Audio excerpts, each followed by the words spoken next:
ये कहानी है एक छोटे से गांव धनपुर की। वहां रहता था एक गरीब किसान किशन। किशन के पास बस 1 एकड़ जमीन थी और उस जमीन पर ही उसका सब कुछ टिका था।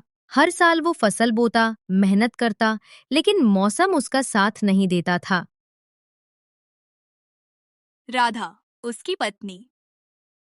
किशन, घर में बस 2 मुट्ठी चावल बचे हैं। मैं कोशिश करूंगा राधा। शायद इस बार भगवान हमारी सुने। बाबा, खेत कब हरा होगा? अब ये बीज मेरे बच्चों की उम्मीद हैं।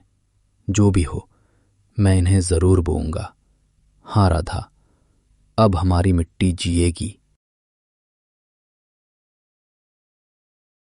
किशन के पास बस एक मुट्ठी बीज बचे थे।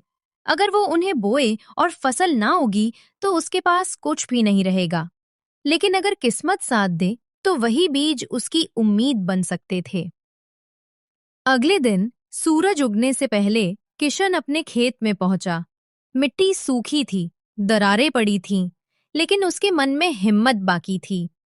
उसने आंसू पोंछे, मिट्टी जोती और अपने आखिरी बीज जमीन में डाल दिए।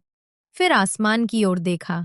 हे भगवान, इस बार भी अगर बारिश न हुई तो घर चलाना मुश्किल हो जाएगा। जहां बादल अब भी दूर थे, दिन बीतते गए। किशन रोज खेत में जाता, मिट्टी को छूकर देखता, पर कुछ नहीं उगता। फिर एक रात तेज हवा चली और बिजली कड़की। किशन नींद से उठा और दौड़कर बाहर गया। बारिश हो रही थी। राधा खुशी से, किशन देखो, आसमान खुल गया। यू किशन आंखों में आंसू लेकर। राधा, देखो, हमारे खेत फिर हंसने लगे हैं। किशन, अब हमारे बच्चे भूखे नहीं सोएंगे। कुछ हफ्तों बाद खेतों में हरियाली छा गई। किशन के बीज अंकुर बन गए थे। जमीन अब सुनहरी फसल से भर चुकी थी। गांव के लोग कहते थे, जिसने हिम्मत नहीं छोड़ी, भगवान ने उसी का साथ दिया। किशन ने अपनी फसल का पहला दाना मंदिर में भगवान को चढ़ाया और बाकी गांव के गरीब लोगों में बांट दिया।